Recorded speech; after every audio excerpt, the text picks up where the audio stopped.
Hello, and welcome to our Living with Invisible Disabilities interview series. I'm Shawnette Good. Today, we are going to be exploring the challenges, successes, and misconceptions of living with invisible disabilities, and specifically today about living with a child with an invisible disability. So we're excited today to have Allie and Corey with us. Allie, Corey, can you tell us just a little bit about your family? Yeah, so we met in 2013. We've been married almost 8 years. We have three kids. Ella is 7.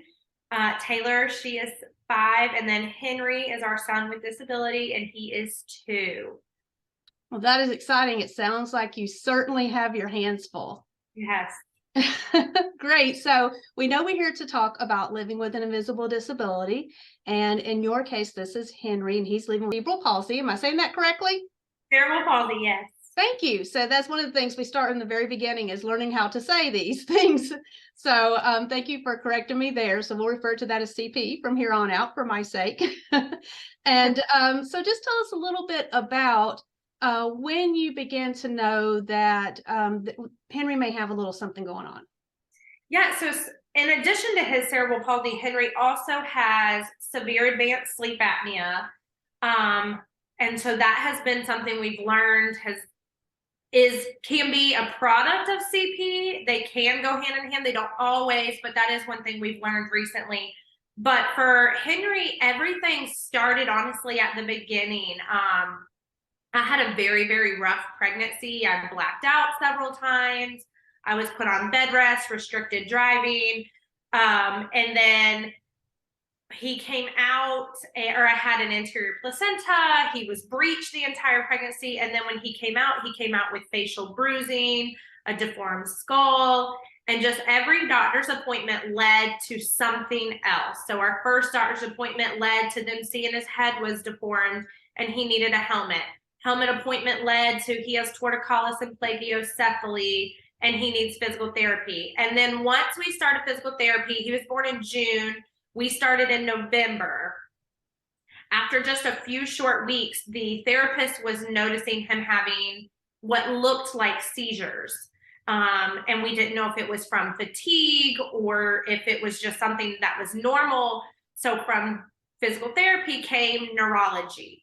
And we went to a neurologist here in Atlanta, our first one, and they did an MRI. We did an EEG. And it was a very hard first year because in that first year, we were told the MRI is clean. There's nothing. He's fine. In our last appointment with this first neurologist, we were getting, dismissed and he's fine. There's nothing wrong with him. And as we were being dismissed, the lady said, I won't see you in 3 months. I'm graduating. And we were like, what do you mean you're graduating? And we learned then that she was a student and she was never shadowed at any of our appointments. We never met a higher up in that practice. And we felt very brushed off, and the notes apparently even read that to the point where when we were driving home, our pediatrician called us and said he just saw the notes that were updated through the portal and he did not like them. They felt condescending to him. So he said, we're going for a second opinion. And the second opinion that we went to was who they originally wanted us to see, but they were booked 6 months out. And with the fact that they thought he was having seizures, we couldn't wait that long with how little of a baby he was. So we went to this second opinion and they were able to get us in within a week. So a week from being told there was nothing, the next week to being told this neurologist has read the same exact MRI that was taken originally and has found the brain damage on his skull. The brain damage happened during my delivery. I had what's called D cells, where blood pressure was dropping and his oxygen was being cut off from the brain. It happened for over 2 hours. We should have been C-sectioned after 30 minutes. And instead it kept going for 2 hours, which resulted in Henry having a stroke in the womb. So we found out just a week after he had just turned 1. we knew something since birth, and it was a year fight. That was leaving 4th of July. It was a year fight, and his physical therapist, I will say, she was my rock because she fought tooth and nail for him. She would write out these long, detailed notes of what she was seeing, because when you go to a specialist, you only see them once a month, once every 2 months, once every 3 months. They only get a 5-minute snippet. I like to say they only get a slice of my pie. They don't see my whole pie. Yeah, there was a couple things there that you brought out that I really want to go back with, but wow, what a journey just to get to some form of diagnosis, to know where to go next. But Corey, I want to kind of go back to you. So Allie's going through all of this, and here you are as dad, the protector, and there's not a whole lot that you can do, is there? No, I realized early on that I can't do anything about it. The Lord has blessed us with his family, and we know that God's in control. So honestly, I couldn't do without Allie. That's the main one that's carrying the burden for our family. Oh, that's wonderful that you have one another. But to go through this first difficult pregnancy, you've had experience, similar to what it kind of should be like with your 2 older ones, so you know this is not how it's supposed to be. And then from the beginning to know that there are some concerns and issues. To go from that, then to feel like you've kind of got this balance of people that are on your side and those that are totally dismissing you. Mm-hmm. And how would you say that has, or would you say that has continued on, that you find that balance even now, that you have your supporters and you have some that just brush off your concerns? We do. I would say our therapist, because they see him weekly for several hours, he goes to therapy it used to be 4 days a week. It thankfully is 3 now. We've kind of been able to put 2 in one day now that he's getting a little bit bigger. They fight tooth and nail for him. That's their baby as they see him too. And our church has an absolute phenomenal special needs ministry. And the support they've given us when you have a special needs child, there's so much guilt, and there's so much stress, there's so much anxiety, there's so much that you do as a typical mother, but then a mother of a special needs child is even more chaotic. And so our church provides once a month, they have 2 different respites. They have an adult respite and they have a kids respite. And the adult respite allows these adult special needs members to go, and they do fun dress up, they do fun crafts, they do all sorts of fun events. And then the next week there's a kids one, and it allows for 3 to 4 hours for us to just go breathe, whether it's to have a meal, go grocery shop within, and not just our non-typical child. Our 2 typical children get to go, and they get to be paired with other special needs siblings, and they get to lift each other up in that atmosphere. And so that has been a tremendous blessing, and they are constantly checking in with us. They're all certified, so they're constantly checking how they can help us, how they can help our therapists help us. Henry has started just recently, well, not recently, I think that he's always had these, but we were so focused on the diagnosis we did have of CP, that these other diagnoses that we're waiting on, and they're in the process of trying to figure out, I think has kind of got a back burner for me. I'm like trying to, in my mind, okay, this needs to go here, this needs to go there. So I haven't noticed the other things as much. And so we are awaiting autism testing. We are awaiting genetic screening to see if he has additional disorders. But they've been hand in hand with us of, okay, what can we do to help the therapist? And the therapist, what can we do to help the neurologist or the neurosurgeon or the ophthalmologist? I mean, I have a recommendation for every specialist you probably need.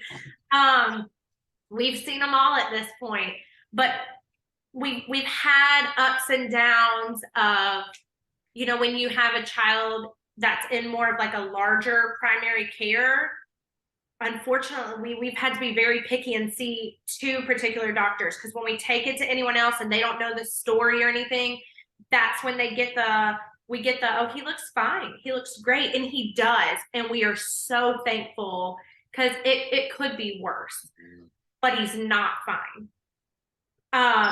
And that's where that living with an invisible disability comes in, because it's not invisible, but to a typical person it is.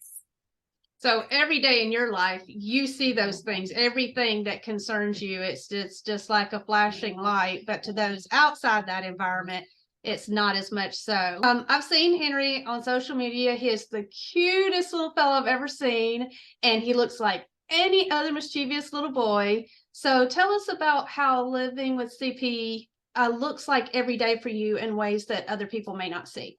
Henry is more of a middle to milder form.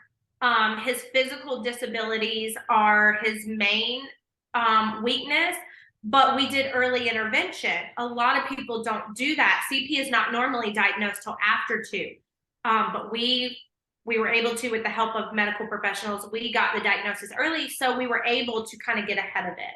What we're thankful for is it's not a progressive disorder. It's not going to get worse. What he has is what he has. He just has to work really hard with all of his therapies to overcome things that a typical child doesn't. We were told Henry would never walk without a walker, and we said, watch our Lord work. And he has worked, and he is walking with braces and without braces when he needs his break. But I think that was the difference in us, is it helped him, like, okay, ours, I don't want to say isn't as bad. That sounds horrible. It's not as visible. But it's not as visible. But I think with that, lately, that invisibility has become incredibly difficult. I was just talking to our special needs director, and she made me, I mean, all the guilt that I felt, she helped me so much, because she has a special needs child herself, and I knew she could tell what I was wanting to say, but because of the world, I just didn't feel I could say it out loud. But there are days that I wish Henry was more visible, because we're going through a very large sensory or overstimulation issue lately, where we don't know what it is, but when he hits his wall, he's hit his wall, and he verbally completely shuts down. He will hit me, he will bite, he will smack, he'll throw stuff out of a shopping cart. Walmart, Target, grocery stores are incredibly triggering to him right now. But to a normal person, he looks like this happy kid, and he looks fine, and you can't see his braces over underneath his clothes, and so you can't see that attribute. And the people that stare in the stores when I'm getting hit and I'm signing to him and I'm asking him to use his signs, or I'm asking him to use his words, and the looks of, can you just control your child? Who's the boss here? And those have become incredibly hard, and no one really warns you about those. No one warns you, where I honestly, I've said it lately, that I feel like I need to wear a shirt that says, he has special needs. Please quit staring at me like I'm a horrible mom. I'm doing the best I can. And so that is one thing no one tells you about, if it is a disability that is more invisible. Invisible to the naked eye is what I like to call it. Those of us in Henry's sphere, it's not. And that's one thing, not even just from strangers, I mean, from our families. We have gotten, he's fine. He looks perfectly normal. He's fine. And I know wholeheartedly that both of our families mean that to come off as supportive of, oh, he looks great. You couldn't even tell if you didn't know it. But for us, walking this storm and how chaotic and overwhelming, and the day-to-day, from the emotional, mental, physical strain it is, for lack of better words, a slap in our face. You know, it wasn't until he was 6 months old and had the helmet that people started realizing that something was different about Henry. And I mean, even, you know, we've had two other kids before him, and watching them grow up, I didn't see Henry as the, you know, what I see now, because again, his age, you know, his progression. At 6 months old, he's doing things 6-month-old kids do, until he got the device, and then now, okay, now it's a little visual. But when that helmet went away, when he no longer needed it, then it's back to he's just a, you know, regular little boy. And you know, we know he's not. We see the difference. We see what's going on with him. Allie picked up on it a lot sooner than I did too. A lot sooner. You know, for me, it wasn't until he was probably 1.5 years old that I really started seeing, okay, there's something different about him. And you know, going back to, you know, what I was talking about, the grocery store, and you know, as a parent, you pick your battles with your kids as it is. And when they have special needs, it changes drastically. And that's probably that's a day-to-day thing for us with them. If you could stop in the store in that moment and educate the person that's giving you that look, not in mama bear mode or papa bear mode. We have recently.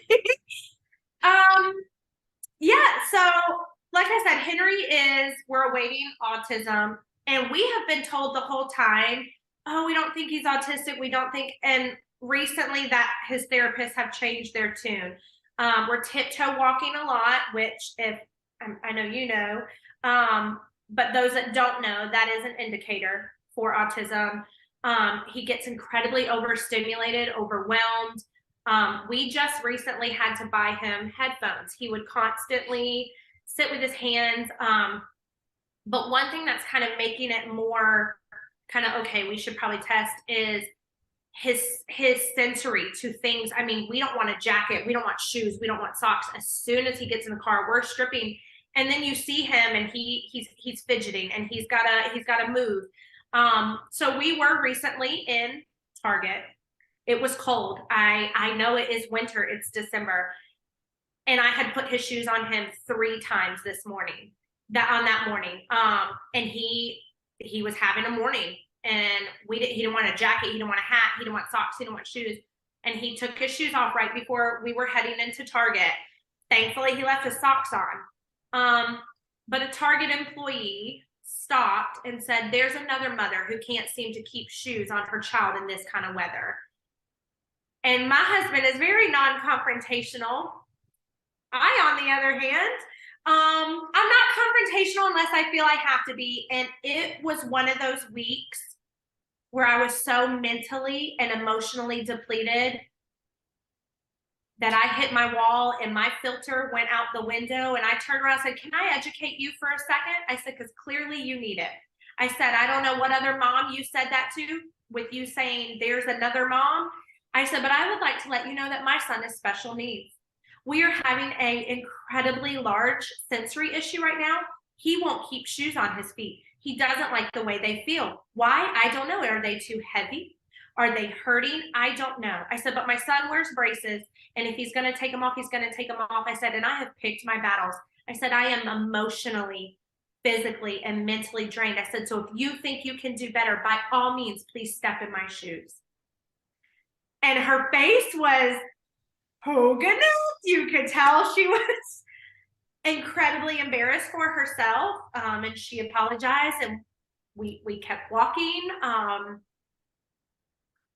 But I don't do that. I rarely ever do that. It was a day where I had met my limit for that week of just, like I said, feeling like I need to wear a shirt. I do. And I asked one of the special needs parents, they have a special needs adult son, and he walked by me at church the other day, and I said, does that ever go away? He said it never goes away. The looks, the comments, because we live in such an uneducated world of special needs. They're so uneducated unless they're living it. Excuse me. That he said it doesn't ever go away. Unfortunately, you just essentially at some point become numb and don't even recognize it anymore. I think that's sad, but that is what we're trying to do today because, as a confession, before an invisible disability came into our life in the form of autism with our Joshua, I never would say that to someone, but I certainly had those thoughts as as a parent, think you should make your children behave in a certain way, Right. especially in public. And it wasn't until I became educated personally by living that life that I learned different. So it's important to us to now help educate. And one way we do that is through these videos. But your daughters, Ella and Taylor, they're still fairly young themselves, but do they ever go into the protective sibling mode? They have. So we were at a fall festival. We were at a fall festival a few months ago, and Henry wanted to do the blow up slide. And I kept saying, no, Henry. There were a lot of kids trying to go up this one way up slide. I'm like, no, no, no, no. He's too little and he's too slow to go up it. It'll take forever. And Taylor said, I'll take it, Mommy. Taylor's my middle. She is full sass. And she walked behind him. He was trying to climb. She's kind of pushing his butt. And kids were complaining and they were starting to yell, like, come on, and trying to go around him. And she turned around, she goes, stop it, he's special needs, have some grace. And just yelled at all of these kids. And I was like, like nobody's passing him. And it was just a little proud dad moment there. It was very proud. And I mean, in kids, I am the director at our church of our staff kids program. So I help during the summer watch anyone who's on staff. And all of those other kids have just become Henry warriors, as what we call them. And they stick up for him. If someone tries to take a ball from him when they're playing, one of the boys who is just their family's close with ours, but I've watched him take it and say, no, Henry had that. And Henry can't defend himself right now. And it's just very sweet to watch how, I mean, our kids were so uneducated with special needs.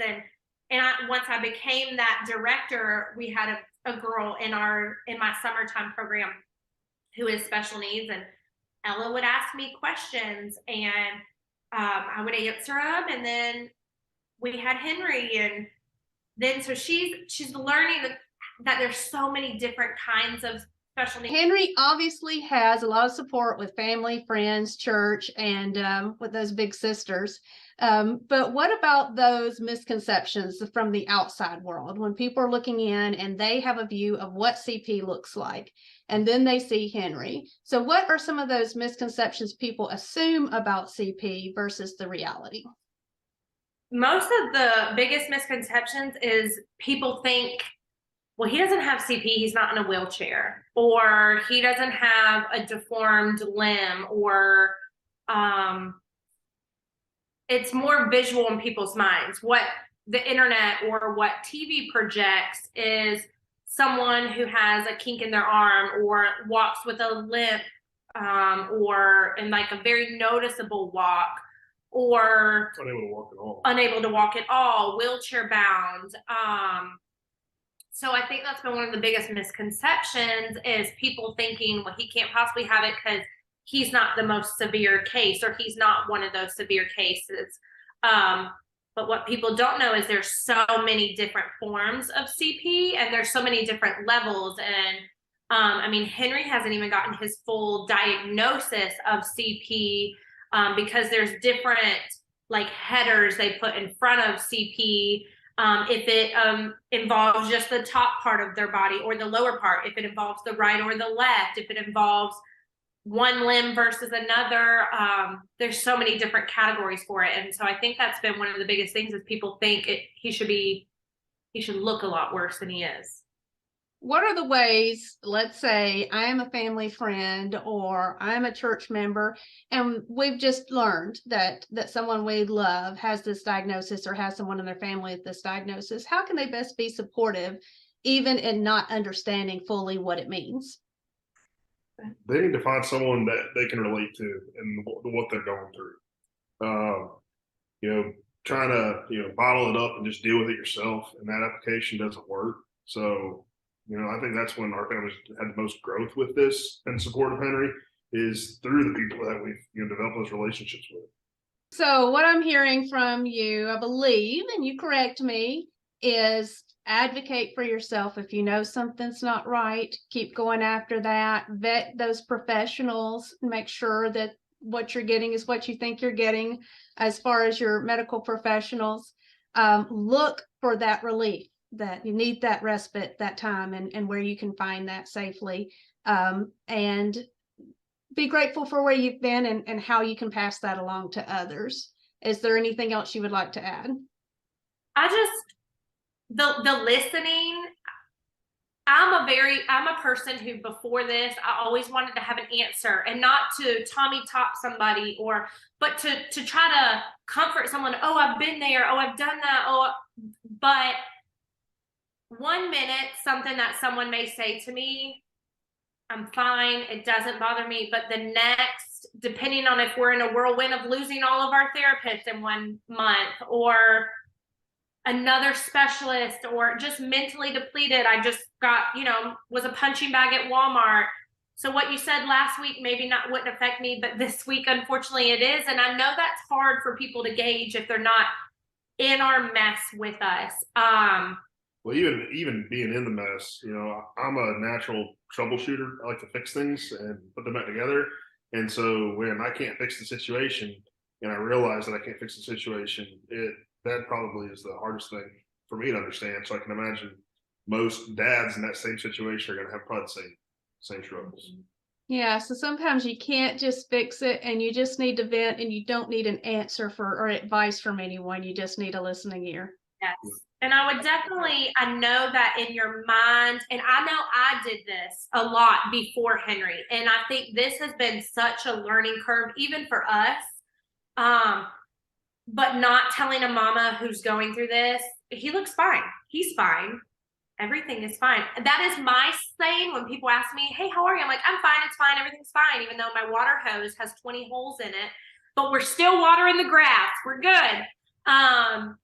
But to tell us that he's fine, that has been one of the hardest things. And that has been one of the biggest things we have gotten from family. And I think that's been the hardest to swallow.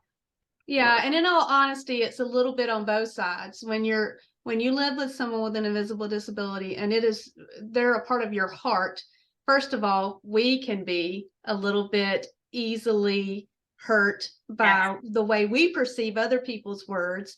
And then they can unknowingly be a little bit sensitive with their words as well. So definitely taking care of our own mental health is a very important thing when we're going through this, and finding a way to delicately educate people and sometimes maybe a little not so delicately if we've had a bad day.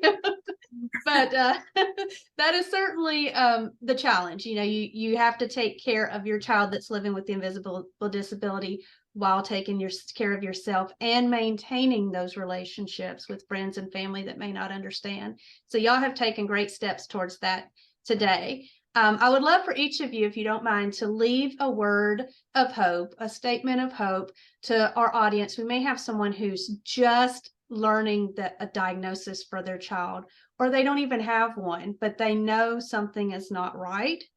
And they're feeling a little hopeless right now. So, Allie, what would you have to say to that person? I would say to trust in your instincts. And when you know something's wrong, you know something's wrong, and to just keep pushing, because there's hope that one doctor is going to be that doctor that listens, that one doctor that's going to take you serious, that one doctor that for once you won't feel like they looked at you like you're a crazy mama. And there's hope that you're going to find that one medical professional that is going to, as I say, ride or die for you, and help. And and we have found that, and that was the biggest blessing so far in our journey. Corey, what would you say? For one, be grateful with what the Lord's given you.